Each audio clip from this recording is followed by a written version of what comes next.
on page 318 to adjourn the meeting. The meeting adjourned at type in time.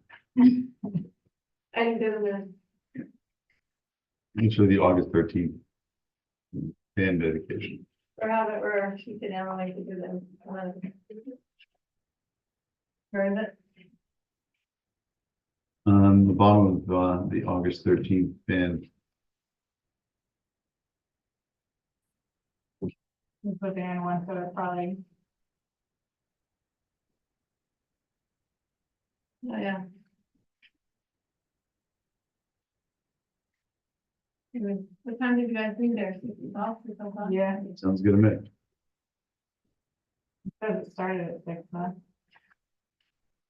Hmm, Wait a minute. it was 5:30. We started at 5:30. Yeah, about 30. Some of these are default, they automatically default. And if you haven't changed it, then 3 or 4 different spots. If you get it in one spot, it doesn't necessarily show up. I know it changed on the, it's interesting, because I know it changed on the agenda, because I had to do it 2 or 3 times, but it doesn't automatically follow through. That's interesting.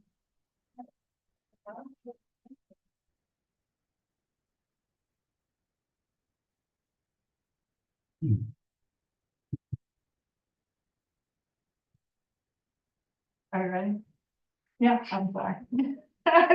Yeah, we're ready. I told you we were live, Ron. Still waiting for it to start. All right, so I call the August 27th Board of Selectmen meeting to order. Please stand. I pledge allegiance to the flag of the United States of America and to the republic for which it stands, one nation, under God, indivisible, with liberty and justice for all. Comments, we have no one in attendance today, so approval of minutes, we have the minutes from, August 13th, yep, and July 23rd. I think There's 2 from August 13th, one from the then minibus dedication and one from the special meeting, and move to approve. I'll second, so any discussion? With this change, with the time changes, yeah. Any discussion? No discussion. Yep, all in favor? Aye. Opposed, hearing none, there. Additions to the agenda. Just would like to add to the agenda, the authorization of National Adult Education and Family Literacy Week. We were asked if we would recognize it, and I would have that even. Need a motion? Yeah. So moved. Okay, I'll second that. All in favor? Aye. Okay. Correspondence. Yeah. Oh, good. It's a lot too. Additions to, we did that, correspondence announcements. We have 10 backpacks that come with gift cards that were donated to us from the Econ Community Grange. I've been reaching out to the residents that we have from our angel tree, and most people have their backpacks already, so there might be backpacks that we will be noticing some more people that we have going on. There's a survey.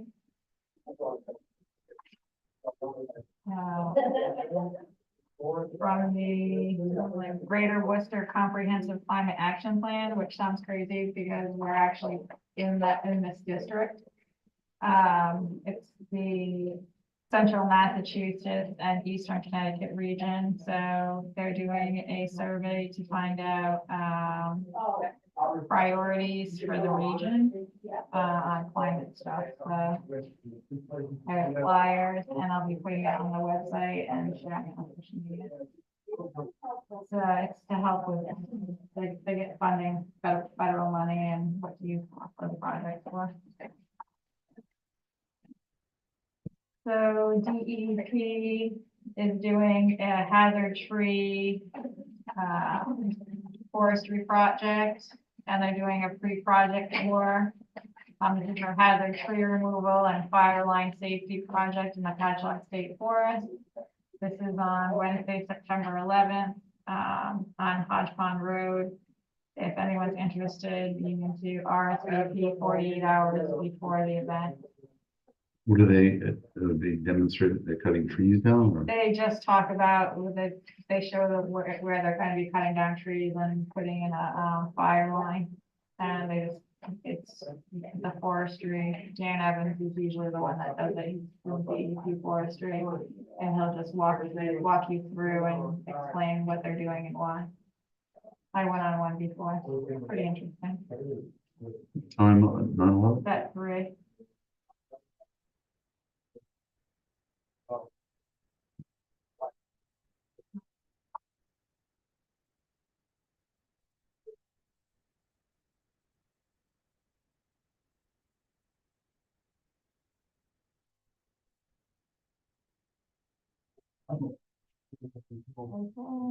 So, Public Works report.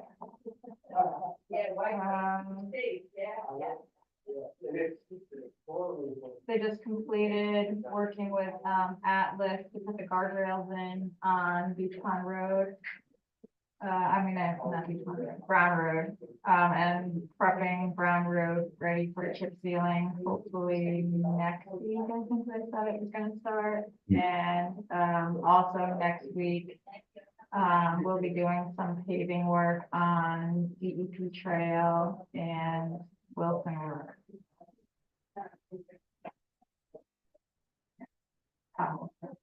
Nice. Making them or filling them? And then we're on to finance report. There's just take them, the interim report for today. The expenditure report is in the packet. Anyone has any questions? Are you spending the money wisely, Julie? We are, there's nothing, outside of what's normal budget so far. Got a couple of the grants, or not the grants, but the capital projects from the school. Signed 2 of those checks today. Yeah, Yep. so we're getting each back in there, so. How much more asbestos does the school have to diminish? Because I know when I put the addition on, it took out quite a bit.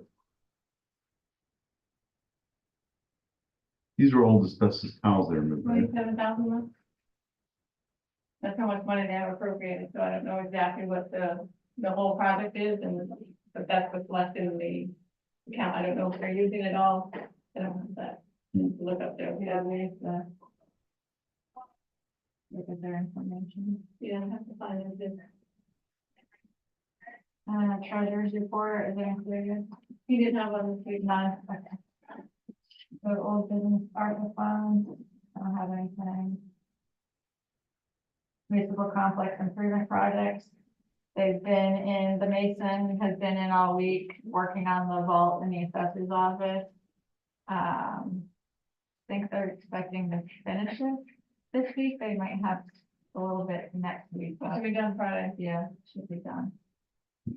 So, Um, and Emily's, we have the storage unit in the parking lot. Emily's cleaning out the basement, so, the company's gonna be coming in when she's done to, I think they're cleaning and sealing, aren't they? Or They- cleaning and painting, The basement, yeah, yeah, they're cleaning out the basement, then they're sealing up the walls, cleaning the walls down, cleaning all the mold, and then sealing the walls. So yeah. getting all the old mold and Sealing the mold, encapsulating the mold. encapsulating it, getting rid of it. Is it Thurco or whatever? I think it's to Thurco. Clean the mold out of there. So Gate Street Playground, I don't have an update. And, I went to the meeting for the rec committee, oh yeah, and I guess they're still trying to figure out what they're gonna do about the lights in the basketball court. with Yeah. The sunset provision. yeah. Hmm.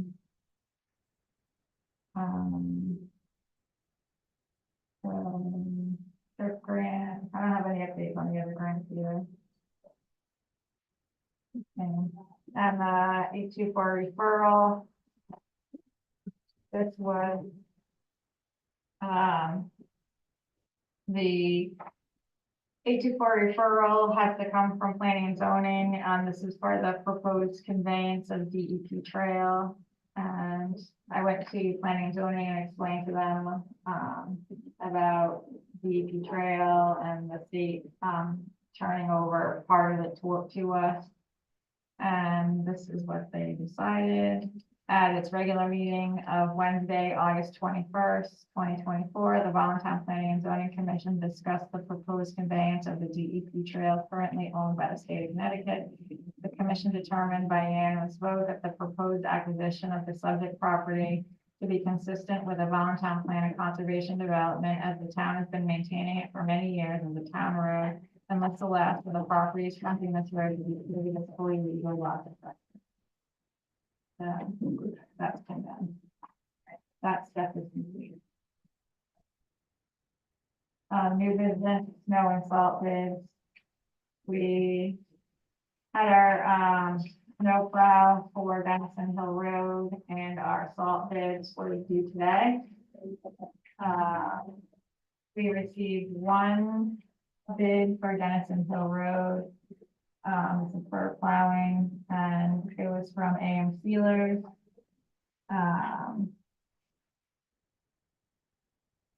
So 20 for the 24-25 year for 1,000 feet is $250, and de-icing is $75. And for 25 year 25-26, it's per 1,000 feet $275, and de-icing $85. What is the 25-26? That's the year, like. Oh, I see. This Okay. winter and then next winter, they're for 2 years. So we only received one bid for AM Sealers. Did he do it last time? Yep. Yeah, he's been doing it, so, 10% price increase, No, it was a decrease. yeah, 250 to 275. Yeah, it was decreased from before. yeah, because these are for the next 2 years, for this winter and next winter, and this is actually a decrease from what he got paid last winter. Good. So we just need a motion to accept. So moved. Okay, motion's been made and I'll second to accept, AM Sealer, the snowplow Denison Hill Road. All in favor? Aye. Okay, the next, the bid salt lift. We received 1, 2, 3, 4, 5 bids.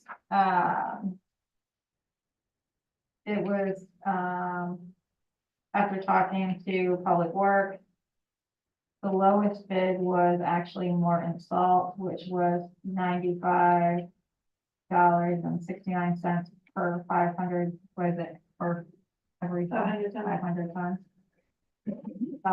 And that was actually the lowest, but after talking with Public Works, they recommend Eastern Salt, which is not the lowest. It's a little bit higher at $99.90. Just because, The second one. yeah, they're the same level. They're easier to work with, Morton Salt. You can't, what did they say, you have to get an exact, you have to pay for stuff even if you don't use it, I think they said. And they had difficulty in the delivery, so Yeah. they ran out and they called Morton Salt. Sometimes they didn't get it right away, because we weren't top priority. Right, It was because we're a everything. smaller town, so we've had So, issues with them in the past. Lots of times they would expect to come in April and dump all of it and leave it there for the whole summer. And, when they ran out in the winter time, it would take them too long to get delivery for the next. So they recommend the Eastern Salt, which is the second lowest. And we worked with the Eastern Salt before, haven't we? Yeah, Yeah, and we know we're not required, if we don't use the whole 500 tons, we're not required to buy the whole Buy it. 500 tons. But if we need more than 500 tons, they'll honor the same price. So you need a motion? Yeah. Move to approve. the motion's been made and I'll second to award the bid for salt to Eastern Salt. All in favor? Aye. Aye. Opposed, hearing none.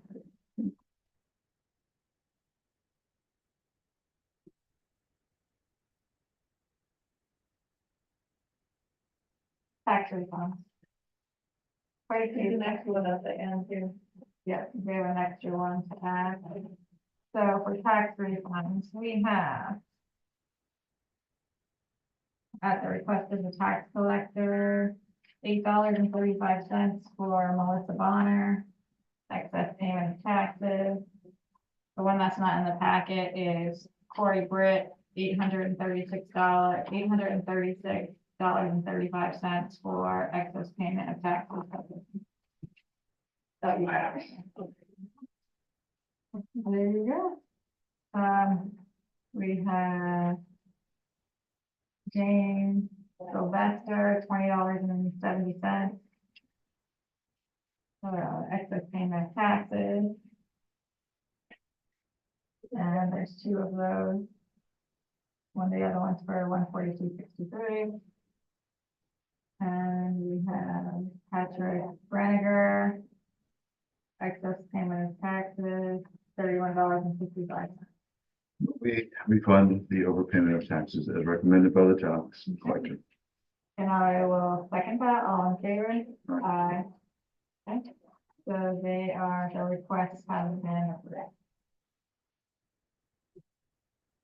Next is senior transportation. I don't think we have anything. I don't have an update on that. I met with the elderly commission and we went over some things and I'm still putting through the policy. Call for a special town meeting.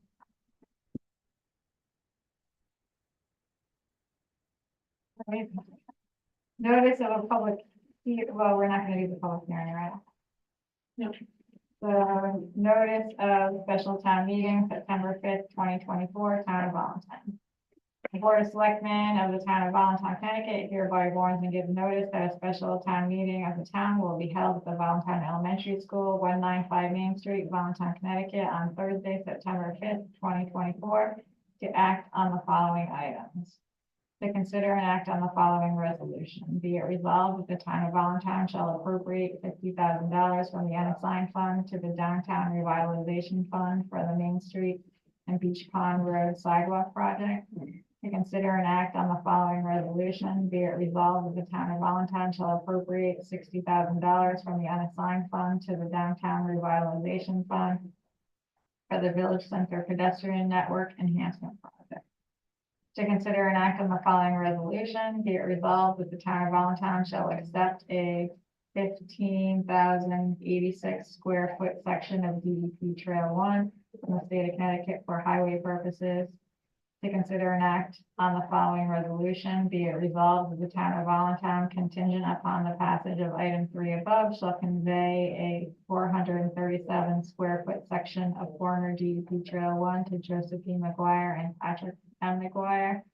To consider and act on the following resolution, be it resolved that the town of Valentine, contingent upon the passage of items 3 and 4 above, shall acquire a 437 square foot parcel of land from Joseph E. McGuire and Patrick M. McGuire to be added to the right of way of the former DEP Trail 1 for highway purposes. Copies of the resolution listed above are available at the town clerk's office and on the website. Patrick McGuire? Oh, McGuire. I don't know what it said on the deed. I'll double check it out and make sure it matches the deed.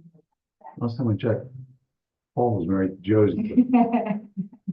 Who knows? I don't know, isn't that what Rich put on there? So He must have got pulled it from the somewhere. deed. He must have pulled it from the survey. That But, might be inherited one, and maybe his father's name is Patrick. I have no idea, but No. I would check that. okay, I'll check that. Okay. I don't think I have anything. I can check it on the, with the survey said. I don't have it on me right now. But we just need to approve the call, Pending. So pending that change. if needed. with changes to spending. I'll second that, so all in favor, aye. Okay. All right, So I'll have to get this out into the paper tomorrow morning, so we'll have to check that. yeah, I'll check it right after.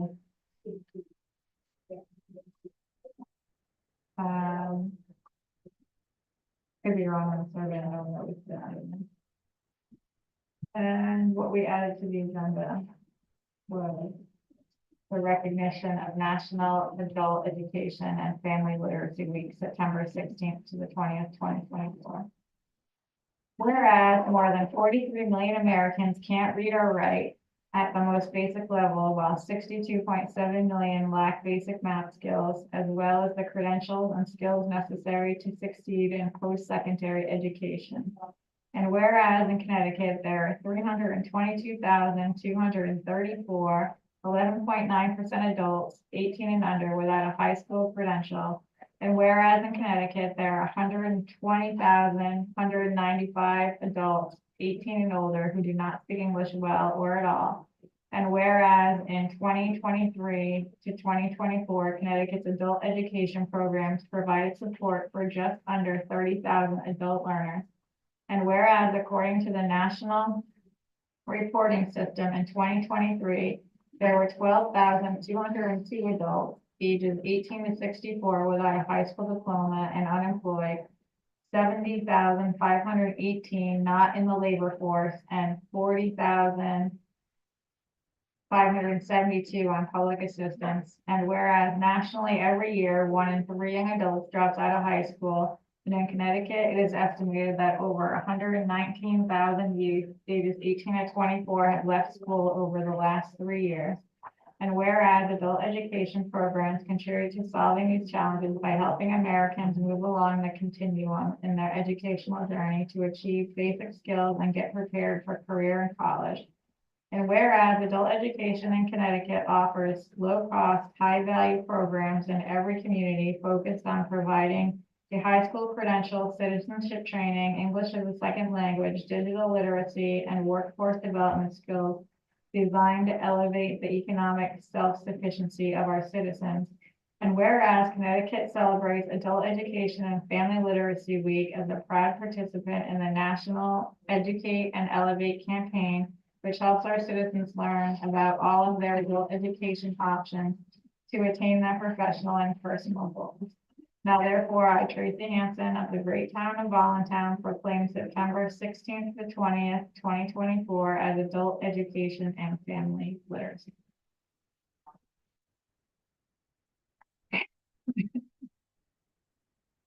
So I guess we just need a motion To proclaim it, I'm going to be proclaim it. to proclaim it. To proclaim, I can't even talk then. September 16th to the 20th as National Adult Education and Family Literacy Week in Voluntown. Great. All in favor? Aye. So it was a mystery to me when I was on the Board of Education, the amount of money that we sent for adult education, and Who takes the classes? yeah, exactly. It goes to knowledge. What do we get for it? I don't know. It goes, if we get the grant for it, it's like $4,000. But someone must use it. Well, we'll let residents know that we have a $4,000 grant out there for adult education, so take the classes of knowledge. What I really like to do would be get Three Rivers Community College up here, provide information and for the town website. And then you can take any bachelor on undergraduate level class in the state university system for free if you're age 65 or over. If you're what, 65 or older? 65 or over. Oh, really?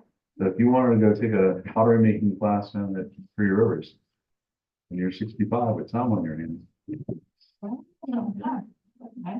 And I found it in fall. It is well. Okay. Not like we were doubting anything. Well, I'm sure those people are right. And you're like, who? I don't know where we got that. Yeah, so like maybe it's like it goes by its middle name. I don't know. Known the guy since I was a teenager, so this guy. Right? All right. Okay, that's all I got. I would ask if you could check with our zoning enforcement official. Yeah. I know the blight ordinance is not a priority item for you. But he had explained to us that properties in the town that are abandoned but not condemned are potentially a contingent legal liability for the town if somebody gets hurt in them. And that at least they are condemned properly. The property owner is on the hook, but the town is relieved of that continuing. It's kind of, I don't know if that's all the way true though, because if the property is condemned and that does hold the property owner liable for it, but if the property owner doesn't do anything, then the town has to pursue it further and is responsible for like carrying the property down, which if we did that to every property in town that was not like, that was condemned, that would leave the town liable for a lot of buildings we condemn. Right, but at that point, we could basically put a lien on the property and seize the property, I would think. Right. Yeah, at some point, my worry is this stuff is moving out. Right. We just don't have is that you still have to pay to have the property torn down, you can put the lien on the house, but that doesn't give the town back the money. Like, we still have to have the money to pay for all that, which we don't have, and you can put a lien on all the properties in town, but they still don't have to sell them or do anything, like, it could be like 20 years from now before the time gets done. It's not really benefiting the taxpayers at the time, because where's that money gonna come from? That's I fine. agree. USDA. Right. That's the only problem that gets tricky like that. See if we could find out some information in Yeah. that regard. Yeah. Because it might be conjecture on your part. Right. No, I can find And out, something has got to happen. right. I'm fine with the ordinance, but we can't even find people to be on committees we have. How are we gonna find people to be on, like, I already have 3 people lined up. to be on the committee for the blight stuff? And if we just have a 3-person committee, then we're done. That's like a legal committee though, so I don't know if you can have 3 people, because that's part of a legal process. Sure, I understand. I And think you and have I'm to- no lawyer, but when I checked with ChatGPT, they're, according to ChatGPT, the statute doesn't specifically say inside the committee has to be. Okay. Okay. I like that. And one broken record. I know, if you find 3 people to be on it, I don't know. They have to be willing to actually be on it. I'll reconfirm it. Move, close the meetings. Motion to adjourn. Absolutely.